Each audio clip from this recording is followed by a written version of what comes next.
Welcome to Audiobook Heaven.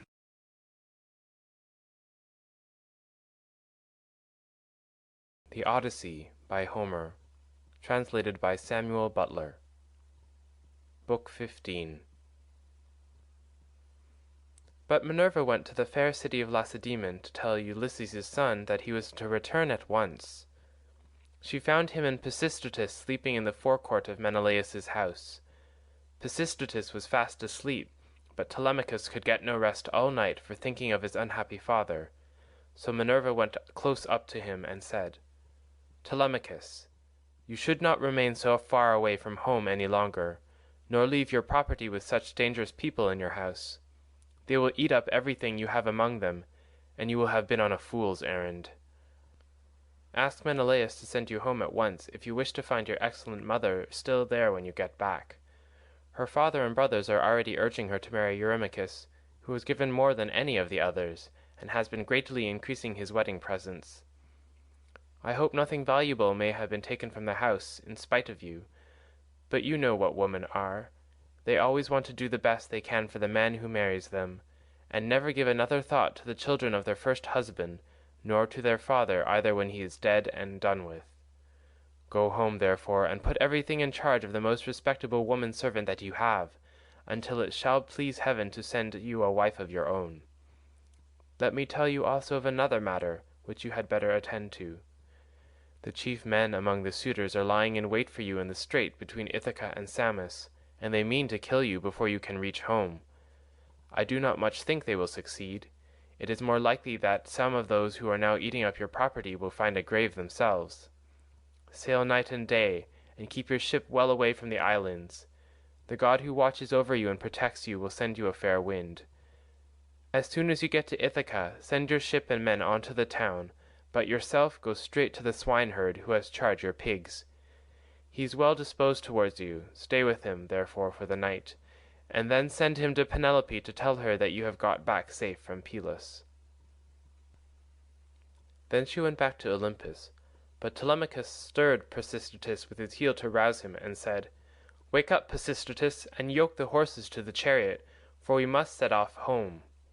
But Pisistratus said, "No matter what hurry we are in, we cannot drive in the dark. It will be morning soon.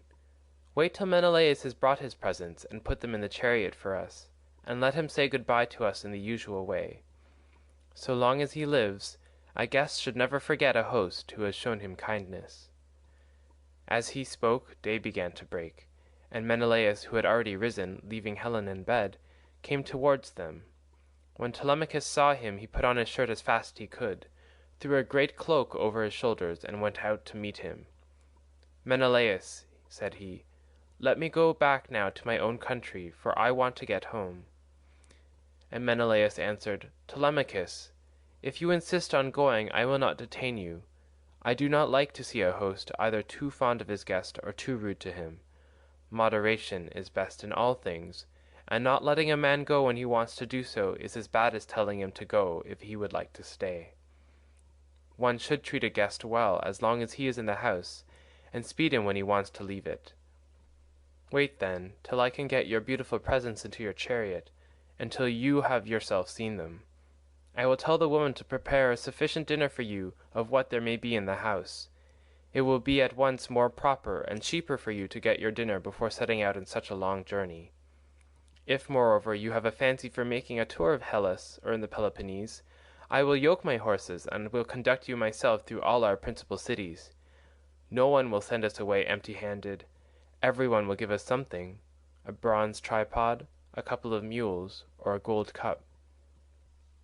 "Menelaus," replied Telemachus, "I want to go home at once.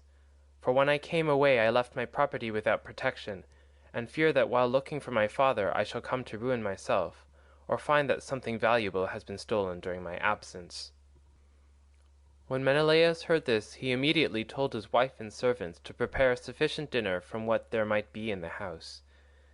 At this moment Eteoneus joined him, for he lived close by and had just got up. So Menelaus told him to light the fire and cook some meat, which he at once did. Then Menelaus went down into his fragrant storeroom, not alone, but Helen went too, with Megapenthes. When he reached a place where the treasures of his house were kept, he selected a double cup, and told his son Megapenthes to bring also a silver mixing bowl. Meanwhile Helen went to the chest where she kept the lovely dresses which she had made with her own hands, and took out one that was largest and most beautifully enriched with embroidery. It glittered like a star, and lay at the very bottom of the chest. Then they all came back through the house again until they got to Telemachus, and Menelaus said, "Telemachus, may Jove, the mighty husband of Juno, bring you safely home according to your desire. I will now present you with the finest and most precious piece of plate in all my house. It is a mixing bowl of pure silver, except the rim which is inlaid with gold, and it is the work of Vulcan. Phaedimus, king of the Sidonians, made me a present of it in the course of a visit that I paid him while I was on my return home. I should like to give it to you." With these words he placed the double cup in the hands of Telemachus, while Megapenthes brought the beautiful mixing bowl and set it before him.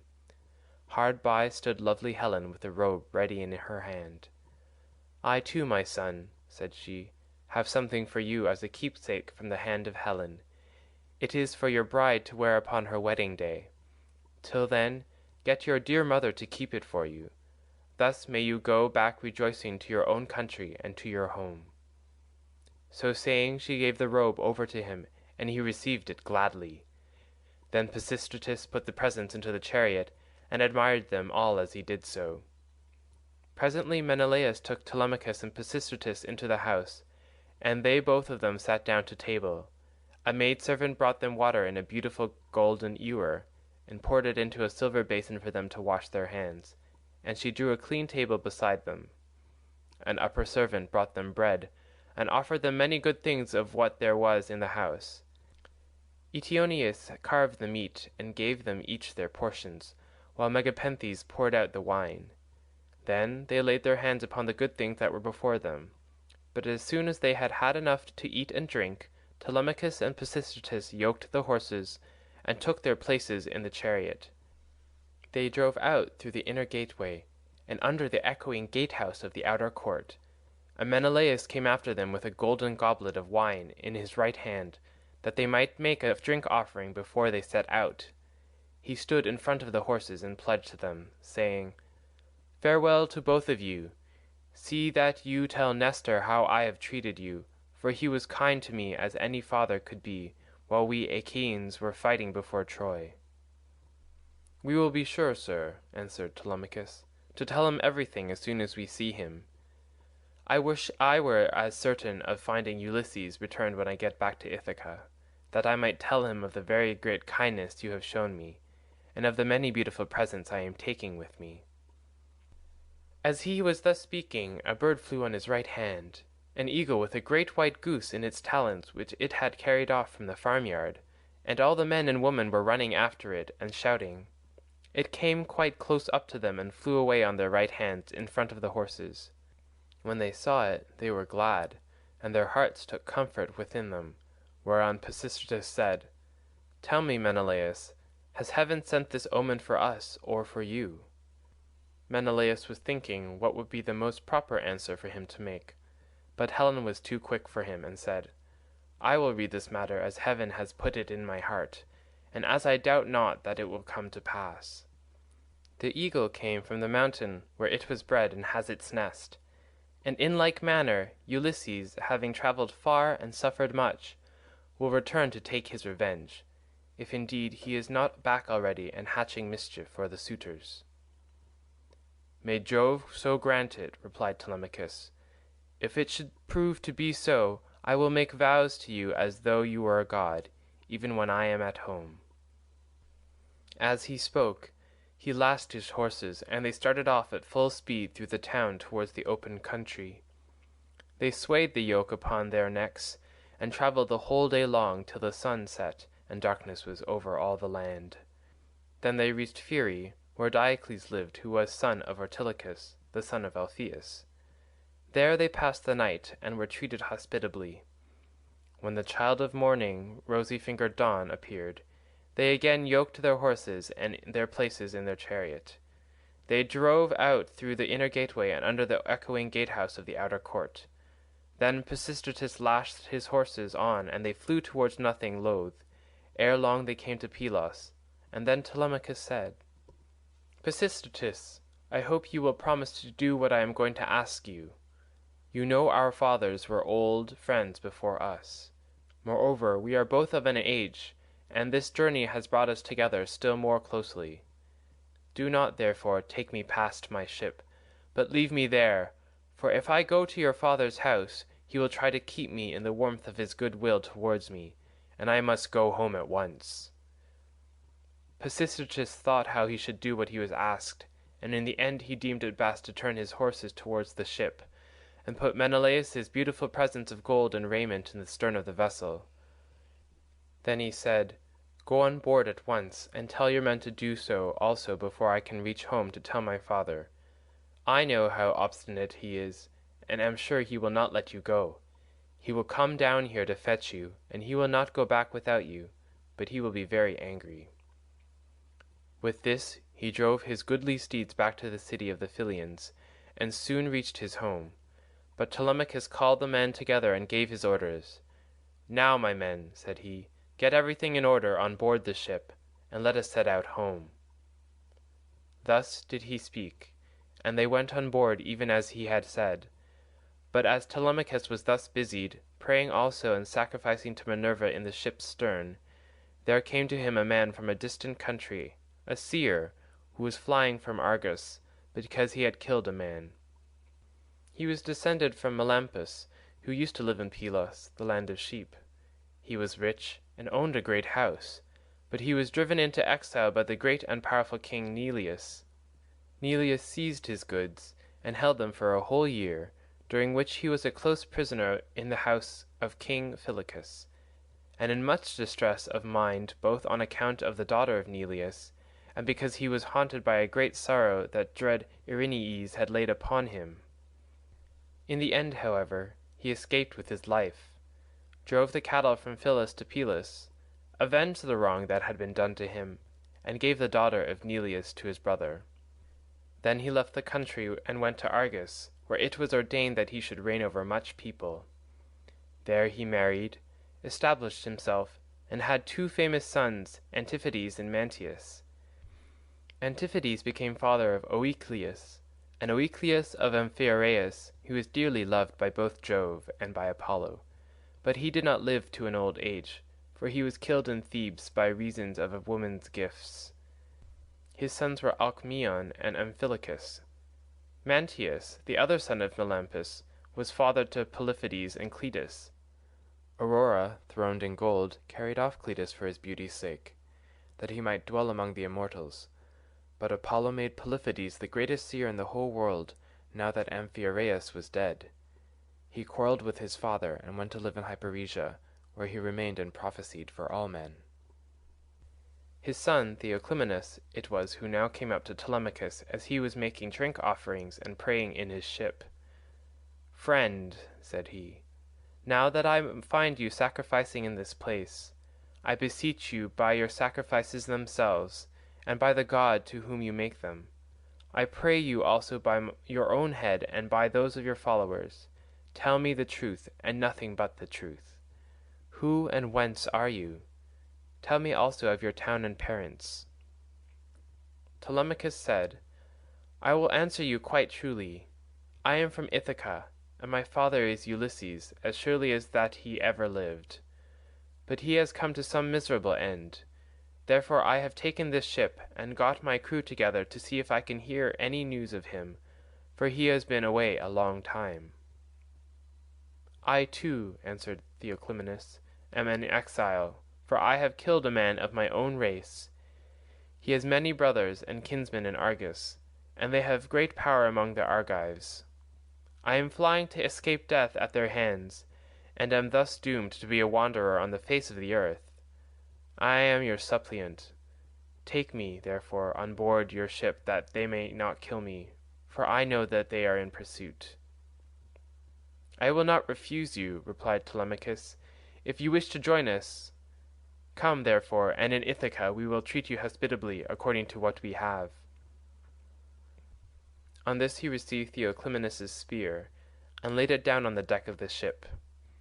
He went on board, and sat in the stern, bidding Theoclymenus sit beside him. Then the men let go the hawsers. Telemachus told them to catch hold of the ropes, and they made all haste to do so. They set the mast in its socket in the cross plank, raised it and made it fast with the forestays, and they hoisted their white sails with sheets of twisted oxhide. Minerva sent them a fair wind that blew fresh and strong, to take the ship on her course as fast as possible. Thus then they passed by Cruni and Chalcis. Presently the sun set, and darkness was over all the land. The vessel made a quick passage to Phae, and thence on to Elis, where the Epeans rule. Telemachus then headed her for the flying islands, wondering within himself whether he should escape death or should be taken prisoner. Meanwhile Ulysses and the swineherd were eating their supper in the hut, and the men supped with them. As soon as they had had to eat and drink, Ulysses began trying to prove the swineherd, and to see whether he would continue to treat him kindly, and to ask him to stay on at the station or pack him off to the city. So he said, "Eumaeus, and all of you, tomorrow I want to go away and begin begging about the town, so as to be no more trouble to you or your men. Give me your advice, therefore, and let me have a good guide to go with me and show me the way. I will go the round of the city begging, as I needs must, to see if any one will give me a drink and a piece of bread. I should like also to go to the house of Ulysses, and bring news of her husband to Queen Penelope. I could then go about among the suitors, and see if out of all their abundance they will give me a dinner. I should soon make them an excellent servant in all sort of ways. Listen, and believe when I tell you that by the blessing of Mercury, who gives grace and good name to the works of all men, there is no one living who would make a more handy servant than I should, to put fresh wood on their fire, chop fuel, carve, cook, pour out wine, and do all those services that poor men have to do for their betters." The swineherd was very much disturbed when he heard this. "Heaven help me," he exclaimed. "Whatever can have put such a notion as that into your head? If you go near the suitors you will be undone to a certainty, for their pride and insolence reach the very heavens. They would never think of taking a man like you for a servant. Their servants are all young men, well dressed, wearing good cloaks and shirts, with well-looking faces, and their hair always tidy. The tables are kept quite clean, and are loaded with bread, meat, and wine. Stay where you are, then. You are not in anybody's way. I do not mind your being here, no more do any of the others, and when Telemachus comes home he will give you a shirt and cloak, and will send you wherever you want to go." Ulysses answered, "I hope you may be as dear to the gods as you are to me, for having saved me from going about and getting into trouble. There is nothing worse than being always on the tramp. Still, when men have once got low down in the world, they will go through a great deal on behalf of their miserable bellies. Since, however, you press me to stay here and wait the return of Telemachus, tell about Ulysses' mother and his father whom he left on the threshold of old age when he set out for Troy. Are they still living, or are they already dead and in the house of Hades?" "I will tell you all about them," replied Eumaeus. "Laertes is still living and prays heaven to let him depart peacefully his own house, for he is terribly distressed about the absence of his son, and also about the death of his wife, which grieved him greatly and aged him more than anything else did. She came to an unhappy end through sorrow for her son. May no friend or neighbour who has dealt kindly by me come to such an end as she did. As long as she was living, though she was always grieving, I used to like seeing her and asking her how she did, for she brought me up along with her daughter Cynthymene, the youngest of her children. We were boy and girl together, and she made little difference between us. When, however, we both grew up, they sent Cynthymene to Same, and received a splendid dowry for her. As for me, my mistress gave me a good shirt and cloak with a pair of sandals for my feet, and sent me off to the country, but she was just as fond of me as ever. This is all over now. Still, it has pleased heaven to prosper my work in the situation which I now hold. I have enough to eat and drink, and can find something for any respectable stranger who comes here. but there is no getting a kind word or deed out of my mistress, for the house is fallen into the hands of wicked people. Servants want sometimes to see their mistress and have a talk with her. They like to have something to eat and drink at the house, and something too to take back with them into the country. This is what will keep servants in a good humour." Ulysses answered, "Then you must have been a very little fellow, Eumaeus, when you were taken so far away from your home and parents. Tell me, and tell me true, was the city in which your father and mother lived sacked and pillaged, or did some enemies carry you off when you were alone tending sheep or cattle, ship you off here, and sell you for whatever your master gave them?" "Stranger," replied Eumaeus, "as regards your question, sit still, make yourself comfortable, drink your wine and listen to me. The nights are now at their longest. There is plenty of time for both sleeping and sitting up talking together. You ought not to go to bed till bedtime. Too much sleep is as bad as too little. If anyone of the others wishes to go to bed, let him leave us and do so. He can then take my master's pigs out when he has done breakfast in the morning. We two will sit here eating and drinking in the hut, and telling one another stories about our misfortunes. For when a man has suffered much and been buffeted about in the world, he takes pleasure in recalling the memory of sorrows that have long gone by. As regards your question, then, my tale is as follows. You may have heard of an island called Syria, that lies over above Ortygia, where the land begins to turn round and look in another direction. It is not very thickly peopled, but the soil is good, with much pasture fit for cattle and sheep, and it abounds with wine and wheat. Dearth never comes there, nor are the people plagued by any sickness, but when they grow old Apollo comes with Diana and kills them with his painless shafts. It contains 2 communities, and the whole country is divided between these 2. My father, Ctesias, son of Ormenius, a man comparable to the gods, reigned over both. Now to this place there came some cunning traders from Phoenicia, for the Phoenicians are great mariners, in a ship which they had freighted with gewgaws of all kinds. There happened to be a Phoenician woman in my father's house, very tall and comely, and an excellent servant. These scoundrels got hold of her one day when she was washing near their ship, seduced her, and cajoled her in a way that no woman can resist, no matter how good she may be in nature. The man who seduced her asked her who she was and where she came from, and on this she told him her father's name. "I come from Sidon," she said, "and am daughter to Erebus, a man rolling in wealth. One day as I was coming into the town from the country, some Taphian pirates seized me and took me here over the sea, where they sold me to the man who owns this house, and he gave them their price for me.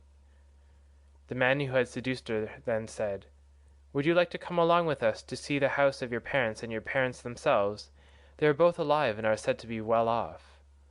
'I will do so gladly,' answered she, 'if you men will first swear me a solemn oath that you will do me no harm by the way.' They all swore as she told them, and when they had completed their oath the woman said, 'Hush, and if any of your men meets me in the streets or at the well, do not let him speak to me, for fear someone should go and tell my master, in which case he would suspect something. He would put me in prison, and would have all of you murdered. Keep your counsel, therefore. Buy your merchandise as fast as you can, and send me word when you have done loading. I will bring as much gold as I can lay my hands on, and there is something else also that I can do towards paying my fare. I am nurse to the son of the good man of the house, a funny little fellow just able to run about. I will carry him off in your ship, and you will get a great deal of money for him if you take him and sell him in foreign parts.' On this she went back to the house. The Phoenicians stayed a whole year till they had loaded their ship with much precious merchandise, and then, when they had got freight enough, they sent to tell the woman. Their messenger, a very cunning fellow, came to my father's house bringing a necklace of gold with amber beads strung among it, and while my mother and the servants had it in their hands admiring it and bargaining about it, he made a sign quietly to the woman and then went back to the ship, whereon she took me by the hand and led me out of the house.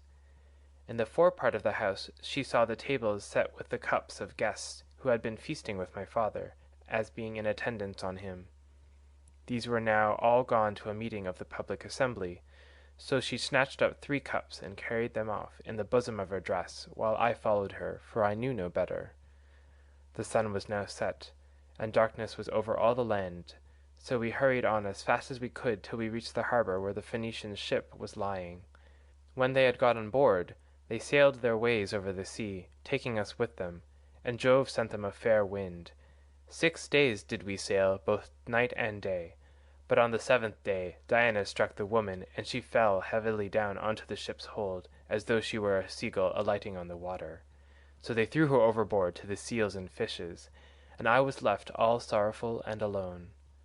Presently the winds and waves took the ship to Ithaca, where Laertes gave sundry of his chattels for me, and thus it was that I ever came to set eyes upon this country. Ulysses answered, Eumaeus, I have heard the story of your misfortunes with the most lively interest and pity, but Jove has given you good as well as evil, for in spite of everything you have a good master, who sees that you always have enough to eat and drink, and you lead a good life, whereas I am still going about begging my way from city to city. Thus did they converse, and they had only a very little time left for sleep, for soon it was daybreak. In the meantime Telemachus and his crew were nearing land, so they loosed the sails, took down the mast, and rowed the ship into the harbour. They cast out their mooring stones, and made fast for the hawsers. They then got out upon the seashore, mixed their wine, and got dinner ready. As soon as they had had enough to eat and drink, Telemachus said, Take the ship on to the town, but leave me here, for I want to look after the herdsmen on one of my farms. In the evening, when I have seen all I want, I will come down to the city, and tomorrow morning in return for your trouble I will give you all a good dinner with meat and wine. Then Theoclymenus said, And what, my dear young friend, is to become of me? To whose house among all your chief men am I to repair, or shall I go straight to your house and to your mother? At any other time, replied Telemachus, I should have bidden you to go to my own house, for you would find no want of hospitality. At the present moment, however, you would not be comfortable there, for I shall be away, and my mother will not see you. She does not often show herself even to the suitors, but sits at her loom weaving in an upper chamber out of their way. But I can tell you a man whose house you can go to, I mean Eurymachus the son of Polyphemus, who is held in the highest estimation by everyone in Ithaca. He is much the best man and the most persistent wooer of all those who are paying court to my mother and trying to take Ulysses' place. Jove, however, in heaven alone knows whether or no they will come to a bad end before the marriage takes place. As he was speaking, a bird flew by upon his right hand, a hawk, Apollo's messenger. It held a dove in its talons, and the feathers, as it tore them off, fell to the ground midway between Telemachus and the ship. On this Theoclymenus called him apart, and caught him by the hand. Telemachus, said he, that bird did not fly in your right hand without having been sent here by some god. As soon as I saw it, I knew it was an omen.